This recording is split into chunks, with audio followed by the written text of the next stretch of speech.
নমস্কার, আরও একটা গুরুত্বপূর্ণ ভিডিওয়ে সবাইকে স্বাগত। এফটিএতে ভারতের মাস্টার স্ট্রোক দিল, ভারতের জন্য খুলে গেল ইউরোপের বাজার। আজকের এই প্রতিবেদনে বিস্তারিত বলবো।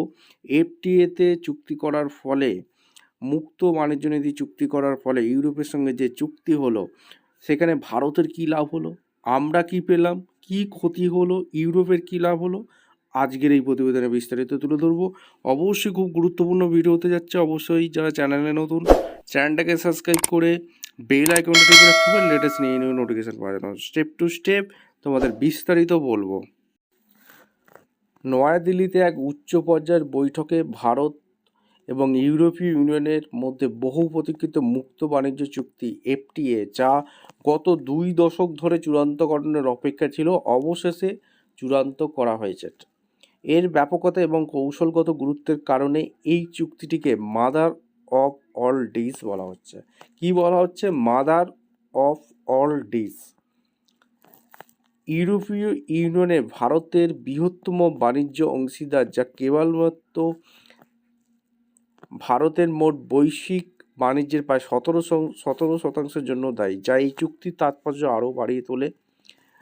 পরিসংখ্যান দিক থেকে 2024-25 অর্থবছরে ভারত এবং ইউর মধ্যে মোট বাণিজ্য ছিল প্রায় $136.53 বিলিয়ন। এর মধ্যে ইউ থেকে ভারতের আমদানি পরিমাণ ছিল প্রায় $60.68 বিলিয়ন, যেখানে ইউতে ভারতের রপ্তানির পরিমাণ ছিল প্রায় $75.85 বিলিয়ন। এইভাবে ভারত ইউর সঙ্গে প্রায় $15.17 বিলিয়ন বাণিজ্য উদ্বৃত্ত অর্জন করেছে, যা ভারতীয় রপ্তানিকারকদের জন্য একটি শক্তিশালী অবস্থান নির্দেশ করে। ভারত ইউ সম্পর্ক কেবল পণ্যের ক্ষেত্রেই নয়, পরিষেবার ক্ষেত্রেও শক্তিশালী হয়েছে। তোমরা জানো 2024 সালে দুই দেশের মধ্যে পরিষেবা বাণিজ্য প্রায় $83.10 বিলিয়ন পৌঁছেছে, যার মধ্যে আইটি পরিষেবা, ব্যবসায়িক পরিষেবা এবং টেলিযোগাযোগ উল্লেখযোগ্য অবদান রাখছে। নতুন এফটিএ বাস্তবায়নের ফলে আগামী বছরগুলিতে বাণিজ্য বাধা হ্রাস পাবে, বিনিয়োগ বৃদ্ধি পাবে এবং ভারত ইউ অর্থনৈতিক সম্পর্কে আরও গভীর হবে বলে আশা করা যাচ্ছে।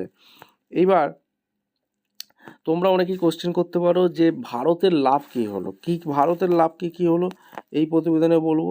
ইলেকট্রনিক্স, টেক্সটাইল এবং সরাসরি কী লাভ হয়েছে বলবো। ইলেকট্রনিক্সের ওপর তোমাদের যে চুক্তিগুলো হয়েছে, এই চুক্তি ইলেকট্রনিক্স, টেক্সটাইল, অন্যান্য উৎপাদন খাতে বাজার অ্যাক্সেসের উপর সবচেয়ে সরাসরি প্রভাব ফেলবে।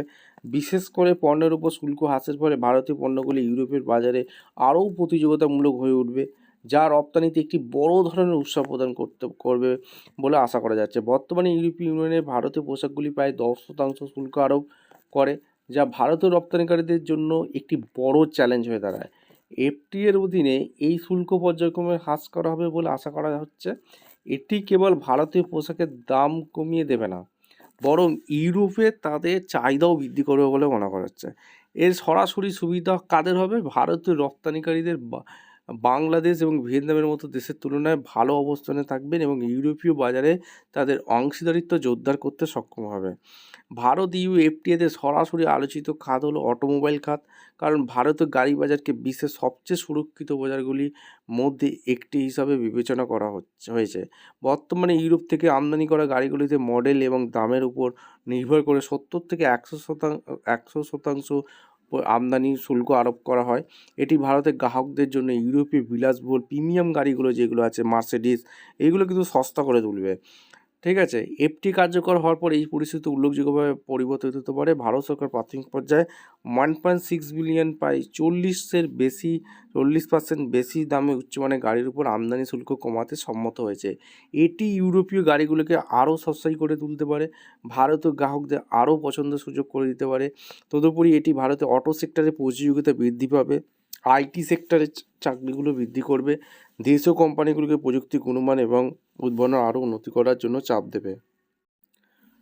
ভারত ও ইউরোপীয় ইউনিয়নের মধ্যে 27শে জানুয়ারি 2026 যে স্বাক্ষরিত হলো আজকে ঐতিহাসিক মুক্ত বাণিজ্য চুক্তি অর্থাৎ এফটিএ, ভারতের জন্য যেমন বিশাল অর্থনৈতিক সম্ভাবনা নিয়ে এসেছে, তেমনি কিছু চ্যালেঞ্জও কিন্তু তৈরি করছে। তোমাদের সামনে তুলে ধরবো কী কী লাভ হলো, কী কী বেনিফিট হলো, কী কী ক্ষতি হলো। রপ্তানি বৃদ্ধি, ভারতের জন্য যেগুলো লাভ হবে রপ্তানি বৃদ্ধি।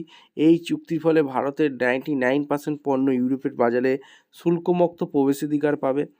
বিশেষ করে টেক্সটাইল তৈরি, পোশাক, চামড়াজাত পণ্য এবং গয়না শিল্পে ভারত বিশাল সুবিধা পাবে, কারণ বর্তমানে এসব পণ্যে প্রায় 10% শুল্ক দিতে হয়। চাকরি সৃষ্টি ও বিনিয়োগ, এই চুক্তির ফলে ভারতের সমঘন শিল্পগুলিতে যেমন পোশাক ও জুতো শিল্প লাখ লাখ নতুন কর্মসংস্থান তৈরি হয়ে যাবে। এছাড়া ইউরোপীয় কোম্পানিগুলিকে চীন থেকে তাদের সরবরাহ ব্যবস্থা সরিয়ে নিতে ভারতকে বেছে নেবে, ফলে সরাসরি বৈদেশিক বিনিময় এফডিআই বৃদ্ধি পাবে। পণ্য সস্তা হয়ে যাবে, ইউরোপ থেকে আমদানিকৃত উচ্চমানের যন্ত্রপাতি, বৈদ্যুতিন সরঞ্জাম এবং রাসায়নিক দ্রব্যের ওপর শুল্ক 44% পর্যন্ত কমতে পারে, যা ভারতের উৎপাদন খরচ কমিয়ে দেবে। পেশাদারদের সুযোগ পাবে। আর কি দিচ্ছে, ভারতের আইটি বিশেষজ্ঞ, চিকিৎসক, অন্যান্য দক্ষ পেশাদারদের জন্য ইউরোপে কাজ করার পথ সহজ হয়ে যাবে এবং ভিসা সংক্রান্ত কড়াকড়ি শিথিল হতে পারে। ভোক্তাদের সুবিধা, বিলাসবহুল গাড়ি, ইউরোপীয় ওয়াইন, স্পিরিট এবং চকলেটের দাম উল্লেখযোগ্যভাবে কমবে। গাড়ির শুল্ক 110% থেকে কম, শুরুতে 30 থেকে 35%, ভবিষ্যতে 10% নামিয়ে আসার পরিকল্পনা। কী ভারতের জন্য ক্ষতি বা চ্যালেঞ্জের মুখোমুখি হতে পারে সেগুলোও তোমাদের জানতে হবে।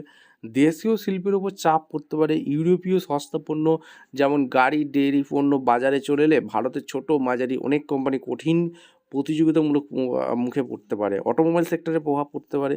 ইউরোপীয় দামি গাড়িগুলোর ওপর শুল্ক কমলে দেশীয় বিলাসবহুল গাড়ি নির্মাতা প্রতিষ্ঠানগুলো ক্ষতির মুখে পড়তে পারে। এটাও একটা গুরুত্বপূর্ণ দিক, জানতে হবে। কার্বন ট্যাক্স অর্থাৎ সিবিএম, ইউরোপীয় ইউনিয়নের নতুন কার্বন বর্ডার, আর যথা এর ফলে ভারতের ইস্পাত সিমেন্ট রপ্তানিতে বাড়তি খরচ হতে পারে, যা একটি বড় দুশ্চিন্তার কারণ। কৃষি ও দুগ্ধ শিল্পে প্রভাব পড়তে পারে। ইউরোপীয় উন্নত প্রযুক্তিতে উৎপাদিত দুগ্ধজাত পণ্য ভারতের দুগ্ধ শিল্পের জন্য হুমকি হয়ে দাঁড়াতে পারে, যদিও সরকার অনেক ক্ষেত্রে এসব পণ্যের সুরক্ষা বজায় রাখার চেষ্টা করছে। মেধা সম্পদ আইন অর্থাৎ আইপিআর, ইউরোপীয় ইউনিয়ন মেধা সম্পদ বা পেটেন্ট আইনের ক্ষেত্রে আরও কড়াকড়ি চায়, যা ভারতের সস্তা জেনেরিক ওষুধ শিল্পের জন্য চ্যালেঞ্জিং হতে পারে। সামগ্রিকভাবে এই চুক্তি ভারতকে বিশ্বের দ্বিতীয় বৃহত্তম বাজার ইউরোপের সাথে গভীরতম যুক্ত করবে, যা 2047 সালের মধ্যে ভারত উন্নত দেশ হওয়ার লক্ষ্যমাত্রা অর্জন করবে। ভিডিওটা ইনফরমেটিভ মনে হলে আমাদের চ্যানেল ফার্স্ট টাইম দেখলে চ্যানেলটাকে সাবস্ক্রাইব করে বেল আইকনটা টিপে রাখবো। এদিকে আবার আমেরিকা চটে গেছে, নিজেরাই নিজেদের বিরুদ্ধে যুদ্ধ। ইউরোপীয় ইউনিয়নের সঙ্গে নয়াদিল্লির বাণিজ্য চুক্তিতে ক্ষুব্ধ আমেরিকা। ইউরোপের অধিকাংশ দেশই ইউক্রেনের পাশে দাঁড়িয়েছে, যা তাহলে তারা কেন ভারতের সঙ্গে বাণিজ্য চুক্তি করবে, এই প্রশ্ন তুলে দিয়েছে ডোনাল্ড ট্রাম্প। তার উপরে নয়াদিল্লি এখনও রাশিয়ার তেল কিনছে, এই প্রশ্ন। ভারতীয় পণ্য 50% ট্যারিফ চাপিয়েছে ওয়াশিংটন। দফায় দফায় আলোচনার পরেও তা কমেনি। এই নিয়ে টানাপোড়েন যখন তুঙ্গে উঠেছে, ঠিক সেই সময় ইউরোপীয় ইউনিয়ন সঙ্গে মুক্ত বাণিজ্য চুক্তি করল নয়াদিল্লি। আর তারপরেই ইউরোপীয় নেতাদের বিরুদ্ধে ক্ষোভ উগড়ে দিয়ে আমেরিকার অর্থ সচিব স্কট বেসেন্ট বললেন, নিজেরাই নিজেদের বিরুদ্ধে যুদ্ধ অর্থ যোগাচ্ছেন আপনারা। একই সঙ্গে আমেরিকার প্রেসিডেন্ট ডোনাল্ড ট্রাম্প ঠিকই রাশিয়ার ইউক্রেন যুদ্ধ থামাবে বলেও মন্তব্য করেন তিনি। আর কি বলেছে আর্টিকেলে, ইউরোপীয় ইউনিয়নের সঙ্গে মুক্ত বাণিজ্য চুক্তি নিয়ে কথা শুরু হয়েছিল 2007 সালে। দীর্ঘ 18 বছর ধরে দফায় দফায় আলোচনার পর অবশেষে চূড়ান্ত রূপ পাচ্ছে দ্বিপাক্ষিক বাণিজ্যিক সমঝোতা। এই চুক্তিকে মাদার অফ ডিলস আখ্যা দিয়েছে। এই কোশ্চেনটা তোমাদের আসতে পারে, ঠিক আছে। আখ্যা দিয়েছে ইউরোপীয় কমিশনকে president Ursula von der Leyen. গত শনিবার ভারত এসেছেন তিনি। প্রধানমন্ত্রী নরেন্দ্র মোদীর সঙ্গে বৈঠকও করেন। উপস্থিত ছিলেন প্রজাতন্ত্র দিবস অনুষ্ঠানে। আপাতত চুক্তি লিগ্যাল স্কাই আইন যাচাই চলছে। সব ঠিক থাকলে 27 জানুয়ারি আনুষ্ঠানিকভাবে চুক্তিতে সাইন করবেন ভারত ইউরোপীয় ইউনিয়ন প্রতিনিধিরা। এই নিয়ে ইউরোপের নেতাদের তীব্র সমালোচনা করেছেন আমেরিকার অর্থ সচিব স্কট বেসেন্ট। রাশিয়া থেকে তেল কেনায় ভারতের উপর অতিরিক্ত 25% ট্যারিফ চাপিয়েছেন আমেরিকার প্রেসিডেন্ট ডোনাল্ড ট্রাম্প। তার দাবি, ভারতকে তেল বিক্রির টাকায় ইউক্রেনের সঙ্গে যুদ্ধ করছে রাশিয়া। অবশ্য শুধু আমেরিকা নয়, গোটা ইউরোপ ইউক্রেনের পাশে দাঁড়িয়েছে। তার মধ্যে ভারতের সঙ্গে এই চুক্তি বেজায় চটেছেন বেসেন্ট। তিনি বলেন, আপনারা বুঝতে পারছেন না কীভাবে নিজেরাই নিজেদের বিরুদ্ধে যুদ্ধ যোগাচ্ছেন। আমেরিকার সঙ্গেও দ্বিপাক্ষিক বাণিজ্য চুক্তি নিয়ে আলোচনা চলছে ভারতে, কিন্তু কৃষি ও ডেয়ারি পণ্যের বাজার আমেরিকার ব্যবসায়ীদের জন্য খুলে দিতে রাজি নয় নয়াদিল্লি।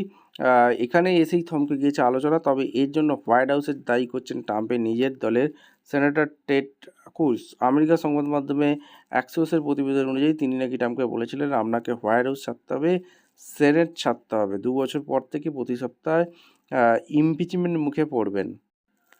ইউরোপের পাশাপাশি কানাডাও ভারতের সঙ্গে দ্বিপাক্ষিক সম্পর্ক আরও জোরদার করেছে। কানাডার পণ্যে 35% ট্যারিফ চাপিয়েছেন ট্রাম্প। শুধু তাই নয়, চীনের সঙ্গে বাণিজ্য চুক্তি করলে 100% ট্যারিফ চাপানোর হুমকিও দিয়েছেন। এই পরিস্থিতিতে নয়াদিল্লিকে আর্থিক কৌশলগত অংশীদার হিসাবে দেখছে কানাডাও। মার্চ ভারত সফরে আসার কথা কানাডার প্রধানমন্ত্রী মার্ক কার্নির। সেই সময় ইউরেনিয়াম, খনিজ এনার্জি, কৃত্রিম বুদ্ধিমত্তা নিয়ে একাধিক চুক্তি করলে ভারত কিন্তু শক্তিশালী হয়ে উঠবে। ভিডিওটা ইনফরমেটিভ মনে হলে আমাদের চ্যানেল ফার্স্ট টাইম থাকলে চ্যানেলটাকে সাবস্ক্রাইব করে বেল আইকনটা টিপে রাখতে হবে এরকম গুরুত্বপূর্ণ ইনফরমেটিভ ভিডিও পাওয়ার জন্য।